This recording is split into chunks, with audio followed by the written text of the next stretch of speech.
Hi hello welcome to N9 media. 4 గోడలతో కూడినటువంటి ఒక తరగతి గదిలో విద్యార్థి యొక్క భవిష్యత్తు నిర్ణయించబడుతుందని మనమంతా నమ్ముతాం.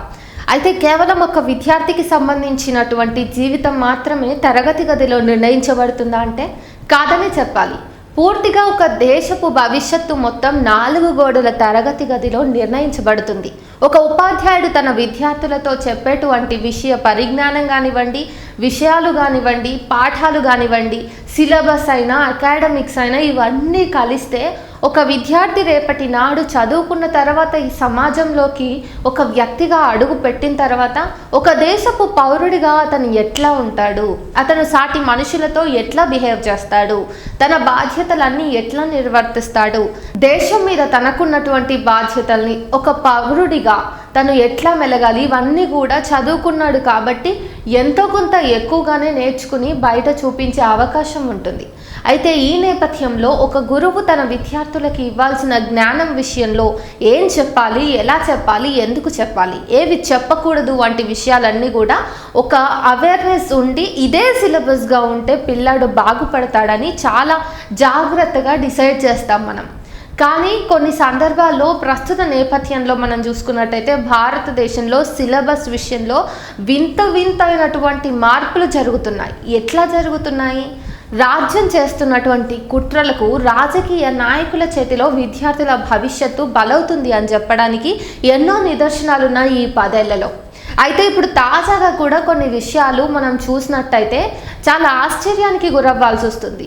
ఏదైతే సమాజము ఇది కాదు బాబు, సమాజం ముందరికి వెళ్ళాలంటే కొన్నిటిని మనం అవాయిడ్ చేయాలి అని చెప్పేసి వేటినైతే దూరం పెట్టిందో మళ్ళీ ప్రస్తుత బీజేపీ ప్రభుత్వము వాటిని సిలబస్లో చేర్చి విద్యార్థుల మెదళ్లలో మళ్ళీ విషం నింపే ప్రయత్నం చేస్తుంది.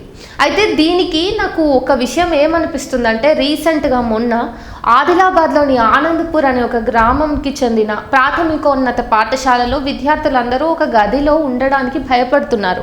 ఆ గదిలో దయ్యం ఉంది అని భయపడుతున్నారు. అయితే ఎట్లా అయినా సరే ఆ విద్యార్థుల్లో ఉన్న ఈ మూఢనమ్మకాన్ని, ఈ విశ్వాసాలన్నింటినీ కూడా తుడిచిపెడితే పిల్లలు సైంటిఫిక్గా ఆలోచిస్తారు అనే ఉద్దేశంతో వాళ్ళకు ఒక రోల్ మోడల్గా ఉండాలని చెప్పేసి రవీంద్ర అనే ఒక టీచర్ ఆ రాత్రంతా కూడా అదే తరగతి గదిలో నిద్రపోయి తెల్లారి పిల్లలు వచ్చే వరకు అక్కడే ఉండి పిల్లలందరికీ కూడా ఒక భరోసా కల్పించాడు. ఎటువంటి దయ్యాలు లేవు, భూతాలు లేవు, ఇవన్నీ కేవలం మూఢ విశ్వాసాలు మాత్రమే అని చెప్పేసి. మరి ఇంత గొప్ప గొప్ప విద్యా విధానాల్ని మనం అలవర్చుకొని ముందుకు వెళ్ళాల్సిన అవసరం ఉన్న నేపథ్యంలో మన అందరికీ పెద్దనగా ఉన్నటువంటి ఢిల్లీ యూనివర్సిటీలో జరుగుతున్నటువంటి ఒక ప్రపోజల్ ఏదైతే ఉందో ఈరోజు అది అకాడమిక్ కౌన్సిల్లో డిస్కషన్కి ఉండాల్సి ఉంది. అయితే ఆ టాపిక్ గురించి నేను చదివినప్పుడు చాలా బాధేసింది, ఆశ్చర్యానికి గురి చేసింది. మనమంతా కూడా డాక్టర్ బాబాసాహెబ్ అంబేద్కర్ రాసినటువంటి రాజ్యాంగాన్ని అమలు చేసుకున్నాం, రాజ్యాంగాన్ని ఫాలో అవుతున్నాం. రాజ్యాంగం నుంచే మనం రాజ్యాంగం ఏదైతే నిర్దేశించిందో అవి మన హక్కులు కానివ్వండి, పౌరుల బాధ్యతలు కానివ్వండి, ఇవన్నిటిని కూడా మనం ఫాలో అవుతున్నాం. అట్లా మన దేశాన్ని ముందుకు తీసుకెళ్తున్నాం.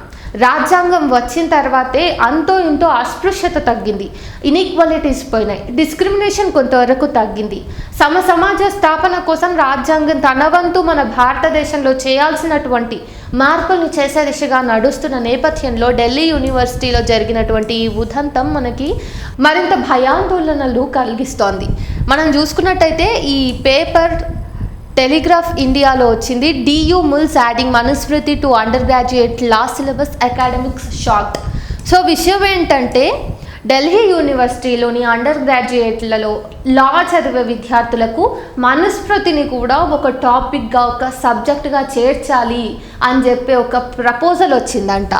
So a top academic body of Delhi University will on Friday examine a proposal on whether to prescribe books on Manusmriti, a Hindu scripture that codified the social divisions based on the Varna system, as reading material for undergraduate law students. So మనందరికీ తెలుసు మనుస్మృతిని మరీ ముఖ్యంగా పెరియార్ కూడా ఆనాడు దహనం చేసిండంటే ఎందుకు దహనం చేసిండు? మనుస్మృతి భారతదేశంలో ఉన్నటువంటి మనుషుల మధ్య వర్ణ వ్యవస్థని పెట్టి మనుషుల్ని విడగొడుతుంది, వర్ణాల పేరు మీద మనుషులందరూ కలవకుండా చేస్తుంది, అస్పృశ్యతను పెంచి పోషిస్తుంది అనే కారణం చేతనే ఆనాడు పెరియార్ మనుస్మృతిని దహనం చేశాడు. ఆ తర్వాత అంబేద్కర్ రాజ్యాంగాన్ని రచించాడు. ఆ తర్వాత ఇప్పుడు మనం రాజ్యాంగం ఇచ్చిన హక్కుల వల్ల ఇట్లా బ్రతకగలుగుతున్నాము. ఈరోజు నేను ఒక మహిళగా మీ ముందు నిలబడి ఇట్లాంటి విషయాలన్నింటినీ కూడా మీకు పరిచయం చేస్తున్నాను.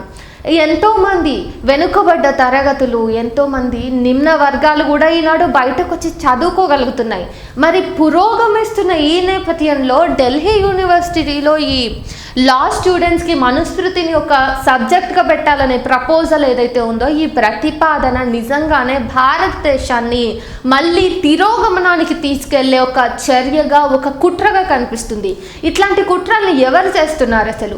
మనం చూసుకున్నట్టయితే రీసెంట్గా ఎన్సీఈఆర్టీ పుస్తకాల్లోంచి కూడా డార్విన్ థియరీ లాంటి కొన్ని సైంటిఫిక్ అంశాలన్నింటినీ కూడా తుడిచేసే ప్రయత్నాన్ని బీజేపీ ప్రభుత్వం చేసింది. రాజ్యం చేస్తున్న కుట్రలకి విద్యార్థులు బలవ్వాలా, విద్యార్థుల భవిష్యత్తు బలవ్వాలా? ఇంతకుముందు కూడా నేను చేసిన ఒక వీడియోలో చెప్పున్నాను, ఎడ్యుకేషన్ సిస్టమ్ ఇన్ ఇండియా గురించి మాట్లాడుతూ, భారతదేశంలో ఫౌండేషన్ ఎవరైతే నేర్చుకున్నారో విద్యా వ్యవస్థలో, ఈ పిల్లలు రేపటి నాడు అబ్రాడ్ వెళ్ళి వేరే వేరే దేశాల్లో ఎక్కడైనా పని చేయాలన్నా, అక్కడ చదువుకోవాలన్నా కూడా ఈ బేసిక్స్కి, ఈ ఫౌండేషన్కి వాళ్ళ స్టాండర్డ్స్ అంత బాగా ఉండట్లేదు, వాళ్ళకి ఎటువంటి స్కిల్స్ కూడా ఉండట్లేదు. ఈ చదువు మనకి ఆల్రెడీ సరిపోవట్లేదు. మరి ఈ నేపథ్యంలో మళ్ళీ మనం వెనక్కి వెళ్తూ ఈ మనుస్మృతి మీద వచ్చినటువంటి ప్రపోజల్ని ఈరోజు ఫ్రైడే అంటే ఈరోజు ఆ అకాడమిక్ కౌన్సిల్ అందరూ కూడా డిస్కస్ చేసి దీన్ని మరి సిలబస్లోకి చేర్చాలా వద్దా అని ఈరోజు నిర్ణయం తీసుకునే అవకాశం ఉంది. అయితే ఈ విషయంలో ఈ ప్రపోజల్ని మనం బేస్ చేసి చూసినట్టయితే ఇందులో వీళ్ళు ఏం చెప్తున్నారంటే, ఒక యూనిట్ ఉంటుంది ఈ సిలబస్లో, అంటే ఈ లా స్టూడెంట్స్కి ఉండేటువంటి సిలబస్ కరిక్యులం ఏదైతే ఉంటుందో అందులో అనలిటికల్ పాజిటివిటిజం అనే ఒక టాపిక్లో భాగంగా మనుస్మృతిని వాళ్ళు అది కూడా ఎట్లా ఈ స్టడీ మెటీరియల్స్ని the suggested reading materials include Manusmriti with the Manubhashya of Medhatithi by G N Jha and commentary of Manusmriti Smriti Chandrika by T Krishnaswami Aiyar. అయితే ఈ రెండు పుస్తకాలని కూడా ఇందులో ఈ యూనిట్లో మనం ఇంక్లూడ్ చేసినట్టయితే లా స్టూడెంట్స్కి ఈ మనుస్మృతి అనేది ఉపయోగపడుతుంది. లా విషయంలో, చట్టాల విషయంలో కానివ్వండి, చట్టాలను అర్థం చేసుకునే విషయంలో కానివ్వండి, సమాజానికి ఎట్లాంటి న్యాయపరమైనటువంటి విషయాలు పనికొస్తాయనే విషయంలో మనుస్మృతి వాళ్ళకి హెల్ప్ చేస్తుంది అనిపించి వీళ్ళు కొంతమంది ఒక గ్రూప్ ఆఫ్ మెంబర్స్ కలిసి మనుస్మృతిని ఈ అకాడమిక్స్లో భాగం చేయాలని చెప్పేసి ప్రపోజల్ పెట్టారంట. అయితే several academics have protested the proposal because the ideas propagated by Manusmriti seek to perpetuate social divisions and inequality. ఏదైతే ఈ ప్రపోజల్ వచ్చిందో ఈ ప్రతిపాదనను కొంతమంది అడ్డుకున్నారు, ప్రొటెస్ట్ చేశారు. ఎందుకంటే మనుస్మృతి ఏం చెప్తుంది?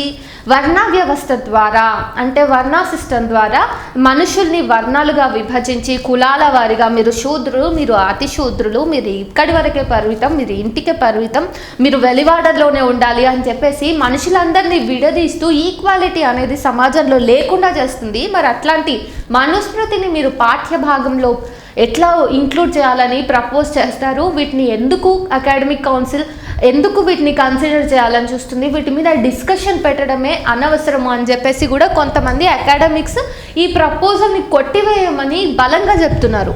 ఈ విషయంలో సోషల్ డెమోక్రటిక్ టీచర్స్ ఫెడరేషన్ కూడా ఒక లేఖను విడుదల చేసింది. అందులో వాళ్ళు ఏమన్నారంటే, మనుస్మృతి అనేది ఖచ్చితంగా ఖండించదగ్గ విషయం. మనుస్మృతిని ఒక పాఠ్య భాగంగా మనము ఇవ్వడం అనేదే పురోగమనం కాదు, తిరోగమనం. డాక్టర్ బాబాసాహెబ్ అంబేద్కర్ ఎన్నో విషయాల్ని, ఎన్నో పుస్తకాల్లో సామాజిక విషయాలన్నింటినీ కూడా విశ్లేషిస్తూ తను నిజంగా ఏదైతే అనుభవించాడో, సమాజంలో ఏదైతే జరిగిందో వాటన్నింటినీ రాశారు కదా. వాటిని క్రోడీకరించి మీరు ఎందుకు సిలబస్లో పెట్టాలనే ప్రపోజల్ని తీసుకురావట్లేదు? పైగా ఏదైతే సమాజానికి వ్యతిరేకంగా ఉందో ఈ మనుస్మృతిని మీరు ఎందుకు సిలబస్లో పెట్టాలనుకుంటున్నారు? అంతేకాదు ఈ దేశంలో 85% అట్టడుగు వర్గాలు ఉన్నారు, 50% మహిళలు ఉన్నారు. మనుస్మృతి ముఖ్యంగా చెప్తుంది అట్టడుగు వర్గాలను, మహిళలను కూడా ఒక్కవరకే పరిమితం చేసి వాళ్ళకి ఈ సమాజంలో స్వేచ్ఛ లేకుండా, చదువుకునే హక్కు లేకుండా, ఇప్పుడు అట్టడుగు వర్గాలందరూ కూడా చదువుకోకూడదు, వాళ్ళు అప్పర్ కాస్ట్ వాళ్ళకి బానిసలుగా బ్రతకాలనే ప్రతిపాదనను మనుస్మృతి ఇస్తుంది. ఆ ఆర్డర్ ఇస్తుంది, ప్రతిపాదన కూడా కాదు, మనుస్మృతి శాసిస్తుంది. ఇప్పుడు ఖచ్చితంగా అప్పర్ కాస్ట్ వాళ్ళకి లోవర్ కాస్ట్ వాళ్ళు సేవ చేయాలి, బానిసలుగా మెలగాలి అని చెప్పేసి. అదేవిధంగా మహిళలందరూ కూడా ఒక కుటుంబానికి సంబంధించిన ఉమ్మడి ఆస్తి అని చెప్పేసి కూడా మనుస్మృతి చెప్తుంది. మనుస్మృతి విషయంలో, మనుస్మృతి నమ్మే భావజాలంలో, దాని సిద్ధాంతపరంగా చూసుకున్నట్టయితే మహిళలు కుటుంబపు ఆస్తి మాత్రమే తప్ప మహిళలకంటూ వ్యక్తిగత జీవితం ఉండదు, వాళ్ళకి వ్యక్తిగత కాంక్షలు ఉండవు, వాళ్ళు తమ జీవితాన్ని నిర్దేశించుకునే హక్కు వాళ్ళకు ఉండదు అని చెప్పేసి మనుస్మృతి చెప్తుంది. మరి ఇట్లాంటి మనుస్మృతిని మనం సిలబస్లో ఇంక్లూడ్ చేసినట్టయితే 85% మంది అట్టడుగు వర్గాల గొంతెక్కడ పోవాలి, 50%కి పైగా ఉన్న మహిళల జీవితాలు ఎట్లా అయిపోవాలి అని చెప్పేసి కూడా కొంతమంది ప్రశ్నిస్తూ ఉన్నారు. ఈ నేపథ్యంలో ఎస్డిటిఎఫ్ ప్రెసిడెంట్ ఎస్కే సాగర్ చెప్తున్నది ఏంటంటే, మనుస్మృతి అనేది అసలు మన భారత రాజ్యాంగం ఎట్లా అయితే నిర్మించినారో దాని స్ట్రక్చర్కి కంప్లీట్గా ఆపోజిట్. మన సమాజం ఈరోజు నడుస్తున్నటువంటి ఏవైతే మూలాలు ఉన్నాయో, ఇప్పుడు రాజ్యాంగ పరంగా వచ్చినటువంటి మూలాలు, వాటన్నింటినీ కూడా మనుస్మృతి అనేది పూర్తిగా విరుద్ధమైనది. మరి ఇట్లాంటి విరుద్ధమైనటువంటి ఒక భావజాల పూరితమైన గ్రంథాన్ని విద్యార్థులకు ఎందుకు ఇస్తున్నారు అని చెప్పేసి వాళ్ళు రిక్వెస్ట్ కూడా చేస్తున్నారు అకాడమిక్ కౌన్సిల్ని. దయచేసి ఈ ప్రపోజల్ని మీరు కొట్టిపారేయండి, మనుస్మృతిని లా స్టూడెంట్స్కి ఒక సిలబస్గా కరిక్యులంలో చేర్చకూడదు అని వేడుకుంటున్నారు, అభ్యర్థిస్తున్నారు. అయితే ఈ విషయంలో మనం చూసుకున్నట్టయితే డాక్టర్ బాబాసాహెబ్ అంబేద్కర్ గారు ఎన్నో పుస్తకాలని రాశారు, సమాజాన్ని విశ్లేషిస్తూ భారతదేశానికి ఏం అవసరం, ఆర్థిక పరంగా అయినా సామాజిక పరంగా అయినా ఎన్నో రకాలుగా అసలు భారతదేశంలో ఇవి జరిగితే మంచిది అనేటువంటి ఎన్నో ఆలోచనలు చేసిన ఆ బుద్ధిజీవుడికి సంబంధించిన పుస్తకాలను సిలబస్లో ఒక భాగంగా చేయాలని ఎవరు కూడా ప్రశ్నించట్లేదు. అది కదా కావాల్సింది అని చెప్పేసి కూడా వాళ్ళు అంటున్నారు. అంతేకాకుండా పోయిన సంవత్సరం బెనారస్ హిందూ యూనివర్సిటీ వాళ్ళు ఒకటి స్టార్ట్ చేసినారు. ఏంటంటే అది applicability of Manusmriti in Indian society. చూస్తున్నారా, మనం అందరం ముందరికి వెళ్తూ, అంటే సమాజం బాగుపడాలి, దేశం బాగుపడాలి, అభివృద్ధి చెందాలని చెప్పేసి అందరము ముందుకు వెళ్తూ సైంటిస్టులు అందరూ కూడా శ్రమపడి ఇంకా ఏం చేస్తే మన దేశం అభివృద్ధి చెందుతుందని ఆలోచిస్తున్నప్పుడు సైంటిస్టులు అందరూ తయారయ్యేది, ఆలోచన పరులు తయారయ్యేది కూడా ఈ యూనివర్సిటీలు, పాఠశాలలు, కాలేజెస్లోనే. అయితే మరి ఇట్లాంటి యూనివర్సిటీలలో, కాలేజీల్లో, పాఠశాలల్లో ఈ రకమైనటువంటి భావజాలపు అంటే మతతత్వపు గ్రంథాలు పాఠ్యాంశాలుగా ఉంటే భవిష్యత్ ఏంటి?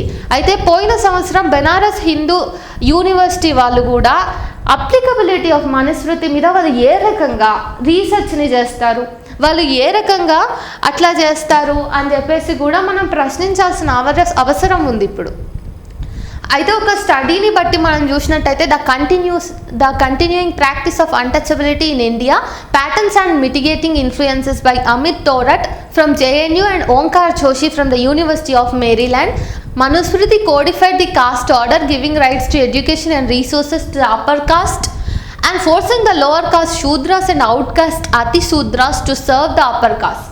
It portrayed women as the property of the family. ఇంతకు ముందు నేను చెప్పినట్టుగానే నిమ్న వర్గాలందరూ కూడా ఎవరైతే ఎక్కువ కులంగా ఉన్నారో ఈ సమాజంలో వాళ్ళందరికీ సేవలు చేయాలి, మహిళకి అసలు హక్కులే ఉండవు అని ప్రతిపాదించేటువంటి మనుస్మృతికి సంబంధించి ఇన్స్టిట్యూషనల్గా మనం ఇట్లాంటి కాల్ ఇవ్వడం అనేది వెనుకబాటుతనం మాత్రమే.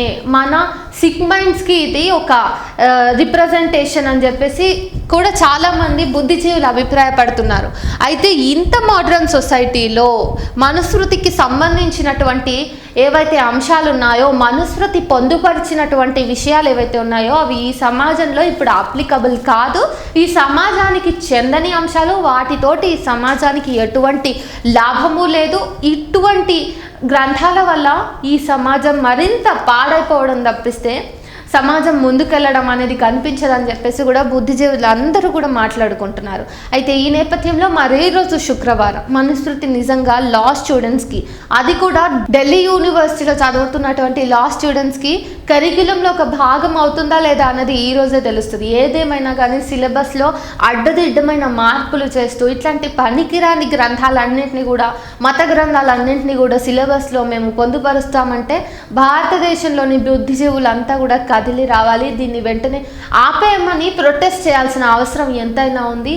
రేపటి భవిష్యత్తు కోసం ఈరోజు మతాలన్నింటినీ వదిలిపెడితే తప్ప మనం ముందుకెళ్ళలేని పరిస్థితికి ఎన్నో నిదర్శనాలు ఉన్నాయి మనకి.